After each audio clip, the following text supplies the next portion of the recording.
So I did for a Baba in Jumadi and then Nanti Elradi, so walk with me, Lord. So I said, you may say, Shia, Nenny, and Nanti, and I've heard it just said, Yame and some and a shot and up to Tell me, be a paba, Niachia, Bibia, Massimai, Asantimai, Ghana mine, we are self and any number, Pio Dia, or here, Jumadi, Christ, Nasuji, and Kamunina. Said the Jumadi, Abramoa, now and ne. And some Kakrabin and Radi Obeka at Cheminomino. Nansanano, every year when you at for Midi and the Royal Father Emmanuel, not if I edgy, and then my name Sister Michelle Anchor, SSL. And there, dear, already a name any attendant coupon, a Reverend Father Mark, Hoku, a champon, or a parish priest, or Tapamarco, St. Joseph Catholic Church. Now, in some 40 brain, what should you say? Making forgiveness an integral part of this 40 days journey. While continuing Bremuno, said a bear, said be a 9 a continuing mono, the mabon fatcher a can you do a dear 1 year. If you said, Sir, they are now going to a year 2 pine apple Easter moon, a braka is who build no money over here, no sorry, my yes, there be a nipagina, you be not bonny free. Ain't you be not bonny free or someone so would you near a bonny at Sherman? Fire phones what shaying. Say the share one hour a day of phone here. And say, be a sahab on the fashion, a better say, we are bravo. The bit of dear, we own phones, what chay and yet months no, I'll soon dream into no. Your turns are for Father Mac, Poker Champion, on the other chair, sat in the same phone. Many of them are great. Not Wager, a bra, Father Mac, a day search with you.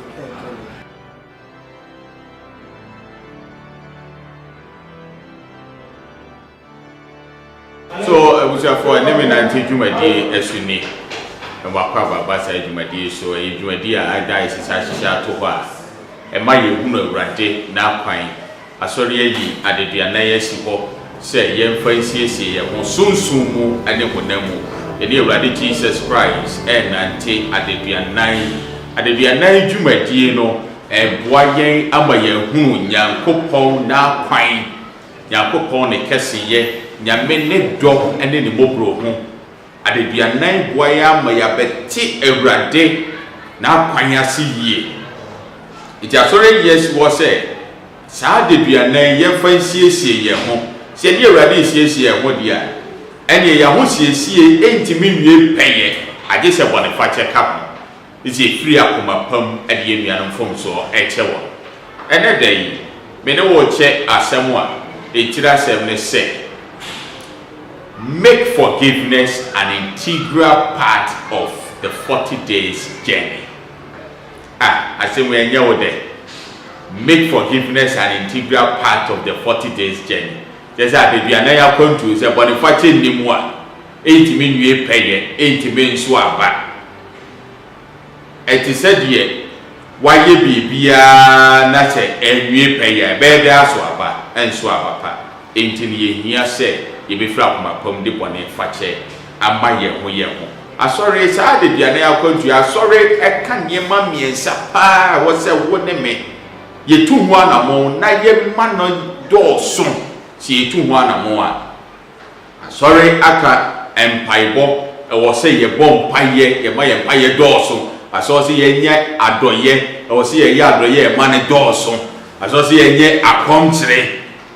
Ye ya country money door soon. A beer, what they are contrasting softful, me also ninety, may there be telecom ye, oh, softful media, ye will make them ye may yari, Doctor Simi Numa Drew, and no correct, oh, Numa Drew, Sabia song, Didier, and the answer, and Kuntia or home. Faith and reason, and was said, who says, I would dare do so. Who went to me actually come out free, dear Mabby Bray home. Would try your country removes or no. Will be any boy anymore, like I say. Hey, no, me are there, and then the answer when my boss are way, was it a be Miss Roy, Telecom? I then ya sorry, the Telecom there be. Jesus Christ, a wood Telecom one. Who went him, Sra trim, no trim, come, your home, come. Now, why Joe who be who say, oh, Telecom. That the word Telecom, are you when him was, I will be able to saw Telecom. Said the one who was secret, one more and was she our cry, say, oh, Telecom. There be ma waji awo kokwa mu hu se o kire kom eti se asoro se ye kire kom na se wo ebi a obeka se me de ebi a me yare enti no me kire enye enokre wetumi atire kom Africa kasa bebre chokrodo betumi atire kom wo niema adu ani hwe obetumi atire kom wo ebi a wodi ekunkum agye an wa hwa afiwe wo hwa ema wanije akom kire no wotu ho firi niema edi anije ba wa brabo mu ewu betumi achew ekom wo saa niema kunkum agye ene ho ahwan a wa hwa ese kura tire ya wo hwa ne menanti awrade kura no woni saa waso saa tete ho wo saa pese okohwe kunkum agye ebutuafo wenum nyina ye niema adeduanan ye tuhu anamon empa ye ayamye ne akomtire na se ye yasa niema wenum nyina na se bonifache amamu a enye na chese de ye no engu asase paso ajese so ogufo bi kogu aba otu ye bi gu kwanten enye ne ye yakomtire ye mpa ye bo ye ayam ye ene yakomtire nyina no ebe gu ekwan ho ema no ma ba susu adi entime nsu abapa se bonifache ni mo etiane ne bonifache hu hia se ye kire kom ye do ye nyina se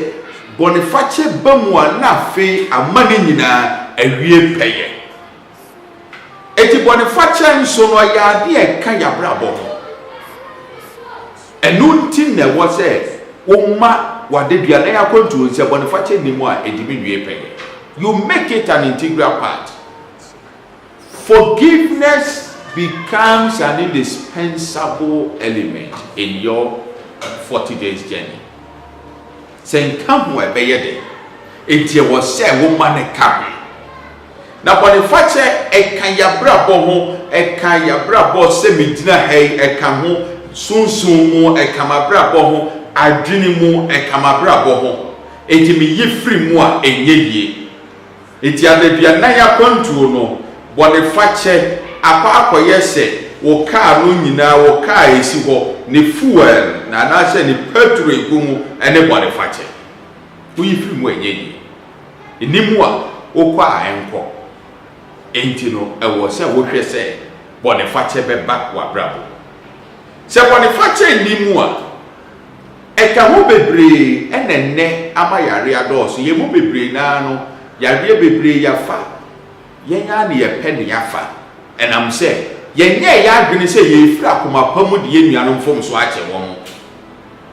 eti wo nua ye obibi ena wo bia hye wo mu ehye wo mu na wo ha wo tete ena wo hu na wo afu wo hu na wakoma se bosi pa obi akoma timi bo wo se de na akoma ni bo akasa wo kura watade ni se na akoma ebo enam se onye na adwen se wo de ni nua bi fom so ache ni nua bi ade ode ye no eda so hye ni mu se wo mu de be ye den ena wo nya yare e mu bebre ye pressure kosoro wakasa mi kan wunim wo ya so wo mi de mi ba bia pressure ni free nanso wo bi ho asem so mu ebe ye de pressure e ma wo so enti se ye benya fa ahodie free sa ne ma we num nyina agye se wo ene me ye free akoma pamu na ye ma bonifache be ka adeduanan akontuo mu enya adeduanan akontuo nko aho ye nya mesom ho o sa bonifache ka tuwati mi free wakuma mu amfa bone ancha yare bebre na ekoso wo yasetena mu bekoso a ene yata wodi bone eche enna form de nenso nyame adom nti so oka se wo de beche ade bie ni kwa nipa obesa wo ya wo ntimi nye onti ni Paul say yetimi ye bibia wo Christ o hye ye ndin mu ise wo tini se wa hoden ne wa dom bibia firi awurade ho de a ene obetimi afiri akoma pam ade wo nua fom so ache. Yes, forgiveness is a choice. So what the bone eche eye wakasa na wo firi akoma pam wakasa na wo choose say me pese me de bone eche. Se wakasa me pese me de cha be ye den so the bone ne beche. One way abekasa asuma si na se memfa nche. Obenten na se anase nya asuma si aka memfa nche. Say wonfra koma pam say wo de bone eche. Forgiveness is a choice, and it comes from the will, motivated by obedience to God. Eyadia menua se wonua bi ho asem hye wo mo. Na wonye wadwen se wo de beche. Wan kasa na wo tete. Empre bebre no ade aye ho ne se die yeye bone atia no no wono ne tai etete ehahai se me maye bone atia wo na wo betete se wonye wadwen se wo de beche me a wo na betete die nipa na ne nya asem no kro no woda awada wo tenkrom wodidi eye ne de woda no wote ne nkrom a wo so da wonna wadwene ho na nipa yi meye ne bi atuaka asuma si meye ne bi atuaka ekwan be na menam so a meye ne bi atuaka meye na dia ma ahye no meye na dia ma onu so ahu se de ode ye me na ye me ya pa ekopasa wo tete ne mom se uhuru se nyankopon anu asem se wo se mi akasa mi fira koma pam ede bone chia eye wakasa be firi wakoma mu de unua fom so ache ti won hu se bone fache kan yabra bo ho na bone fache kan yabra bo ho se mi fira koma pam ede mi nua fom so ache na wan hwe yi a wo de nkrofo ho nsem ebe hye wo mu de bia nkrofo ho se be koso ahye wo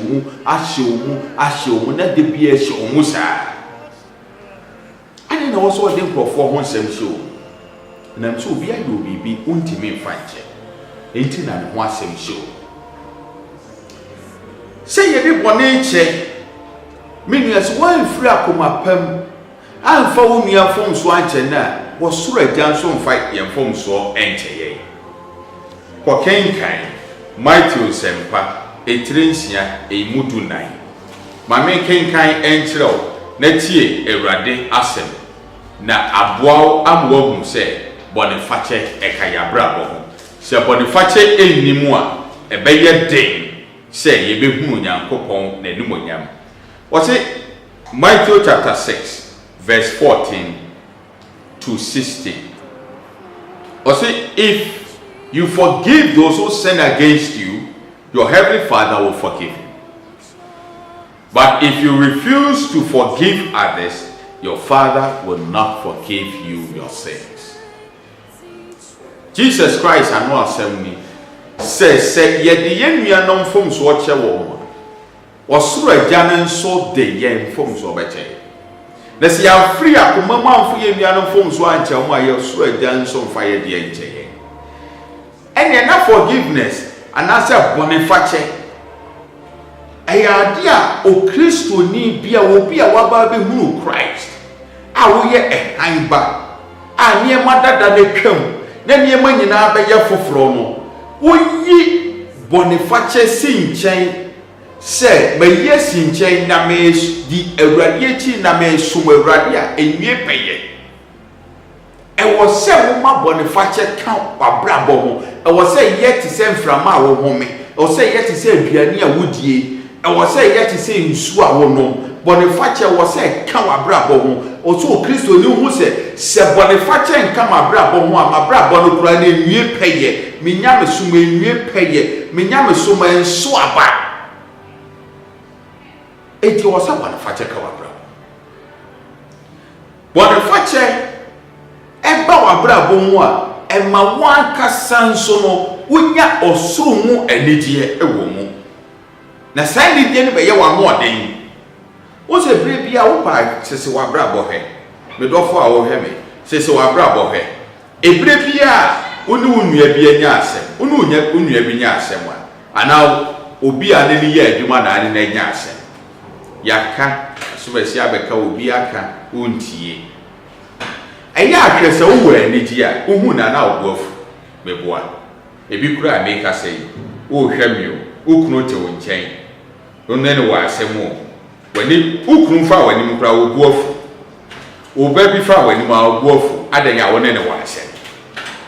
ebi kura efie atimu abawa na nete ho ana abrante bi o ho a wosom mo ebi a waye niama ho sembi ba wo bu afusa okokutua so akwala hu se wo bie wo pona wo bu afu eni tie kura wo ko ni bi so tie Boniface ho ase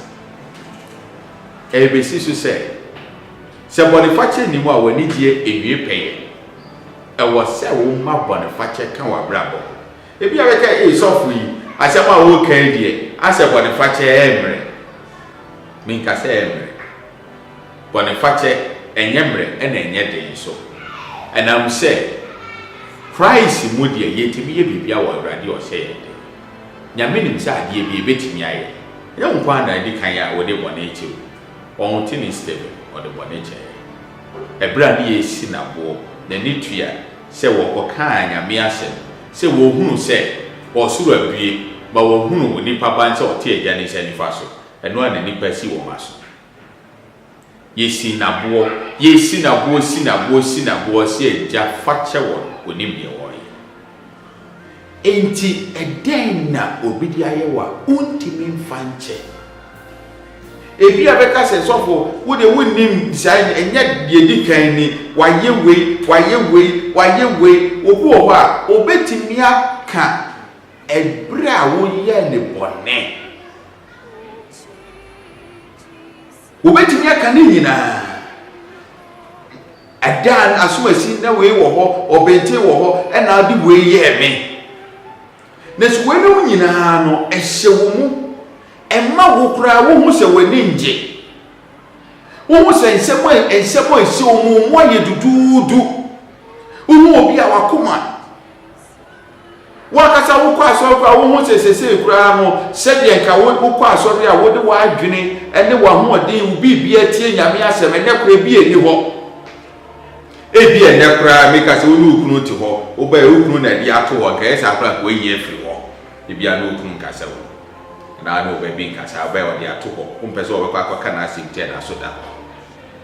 enye na Boniface se wo je mu a wo benya fa ahodie wo di me firi wo akoma mu amfa ncha wo nya fa ahodie wa be ya akoa wa ya akoa wa adwene mu wa ya akoa wo wani die mu wa ya akoa wo nyamesu mu wa be ya akoa se wo kura mu na se wo si kura mu wo nya wa adwene se wo de che na nti obi ani ho a wo ka wo tie enye wo na obeteti o wonim je de one na nya asem no ono woda awada ana wonwene ho saa de one na nya asem woda awada o odidi eye ne de wo nso wo no mu kura anya wode wo tena biane ho asem anu ato kofo ho nsem de hye o unya wa ben se wo de beche Jesus Christ was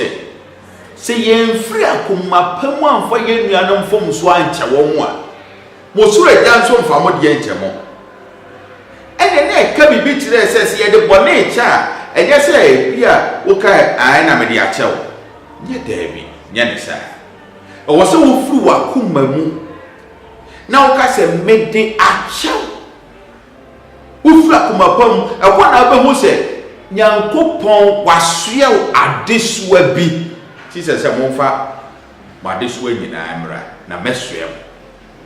ye nkrofo ho nsem kwa na egu yetirimu an yetirimu edududu nti abe ya adesuwa kese eni ade na ama ho kwan ma awurade nsoe wo ade na ama ho kwan ma awurade enyi niema wo di asoa ne mfiri wutiri so eni wo betiri so na wo munye ha na wo nijie enwie peye si e ka Boniface yen na boa yen se obi ye obone a wo a wo de che no wo jama na ka no wo na boa wo de wono wo de che ne de wono kakra ho frama kakra bi ene bofa na ho na ekase pa de ye wo a wo firi akoma mu se menua me firi makoma mu na me de che wo na boa wo se yesa pa de be ye den eje yese wo be firi wakoma mu na waka se menua ade a wo ye me de achew me firi wakoma mu me de achew ene wo ebasa pa ne kire se ehye nyame anuonyam ne no eda di pefe nso se wa be ye Christ ne chidini prekope. And I'm saying Jesus Christ wo frakuma mu de yenuanom fom so oche wo frakuma mu de obi amfom so oche no eti urade hwehwe said na na mo otu ye no yensu ye betu sa na mo na bi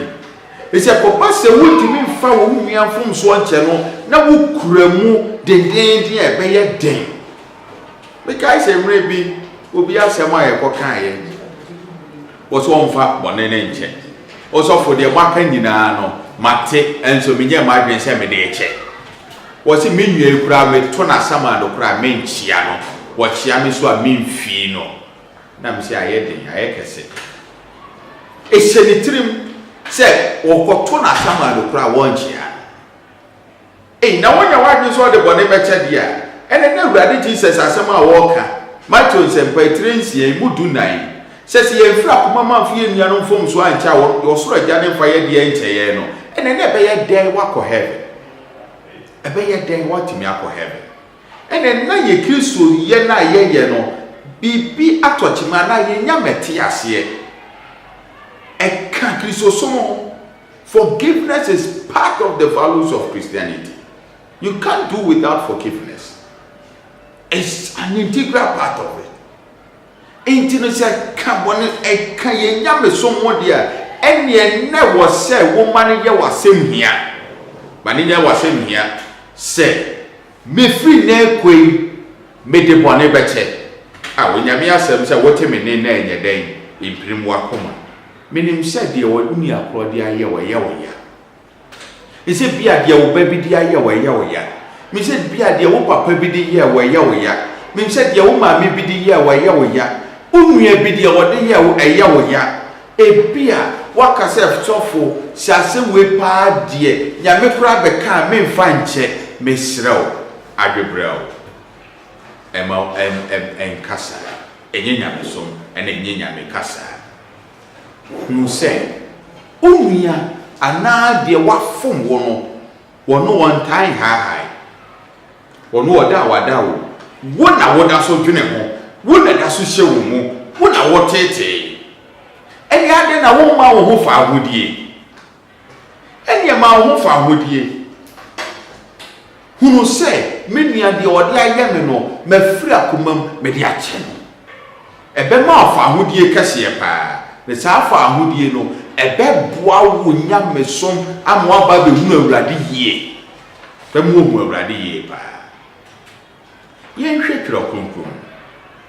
kai 1 Samuel chapter 24 verse 1 to 24. David ebra wo hu so ade a odi ye David na ya ade e ya pa obi a enka obi tata mu edi mu ani na nyame nam ne so wayi na afiri ho nenso no so kwahwehwe se obeku David adan a ema akobo agi David so ese wakum o empem du so akum apem eti ne hu kwaye na hi bo ye so obekun wo ma David hu se wonya na obekun nenso no David nya akonya se wo beye ne bi atua ne ka o ka se me fa me sanka de onyame asra o de che o frɛ wo hene so ka tire se me ne wo adwembone bia me de achewo me nya akonya se nka meku wonke kan Joseph ne nuanom hwa yaka de ye no ye ton no nenso na kwanya ba ye se oye bitua wonka Joseph ka se munuane me I am your brother what the chain ni nuanom wo de bone cha unya hoden wo de bone cha unya nichie wo de bone cha unya fa hudie unya hotoma wo kra wo de wo pass se wa brabo ebia kai wutirim adabia du nua bi de che no hwe ni je ba wa setirim adan wo dai ye bebre na ye dai ye no sleeping tablet ubu a wo dai ji TV na de dawo ubu a wo dai ji radio wo di radio hye wasum adan enya sa wo badwene wo ba bia wo de wo akasa de wo akoto wo do wo akoya akoa ama se unjai manenka mesrɛ wo mede nyame din na ɛsrɛ wo ɛwɔ ne me nante dwumadie so sɛ wopɛ sɛ wo ne Awurade nante na sɛ wo so woahu nyame wabɛyɛ kristoni wabɛyɛ abɔdeɛ foforɔ deɛ ɛne Awurade ka kyerɛ wo sɛ mabɔne fakyɛ ɛnka w'abrabɔ ho enti ne me nante dwumadie so yi sɛ ne Awurade nante deɛ ɛne yɛnhwehwɛ sɛ bɔne fakyɛ ɛnnimu a yɛne Awurade nanteɛ no enwie pɛyɛ na mfa nsira bia ɛmma yɛ asetena mu Jesus Christ ɔsɛ unua bi nya asɛm a kan Matthew nsɛmpa etire dum wɔtwe emu dunum ɛkɔpem dunson ɔsɛ unua nya asɛm a kɔ ne hɔ na monkɔ yɛ nsiesie woka na anye yi afɔ obi ka ho na ne nkɔ na ɔmo nya adansefoɔ anye yi afa ne brɛ sɔfoɔ sɔfoɔ ka na anye yi a wɔsɛ ɛne bu ne sɛ wɔyɛ togyeni fa ne sɛ wɔyɛ togyeni anaa ho nyameni na ebi a wɔbɛka sɛ ɛne sɛ bi bu ne sɛ togyeni di a ɛne ne wɔ sɛ wɔbɔ masom a me nso bɛbɔ ne bi wɔyɛ wei a mɛyɛ ne bi atua ka daabi dwene ho mmienu Jesus Christ togyefoɔ sɛ ne wɔsɛ ne wɔn tenaeɛ wɔkyerɛ wɔ dɔkan de ma wɔn Jesus baeɛ togyefoɔ wɔ sɛ na Farisifoɔ ka sɛ wɔyɛ togyefoɔ ne nebɔyɛfoɔ ɛn adamfo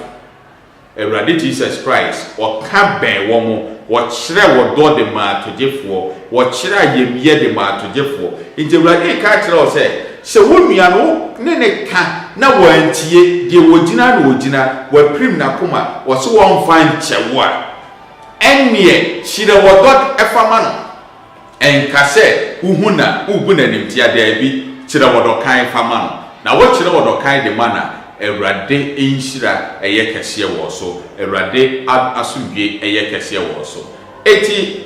ɛnɛ adeduanan akwantu a yɛne Awurade tudi yɛ ahosiesie akodi twam afahyɛ yɛwura Jesus Christ na mani hunu ne wuo ɛne ne wusɔre afidi dɛn yɛnkae hu sɛ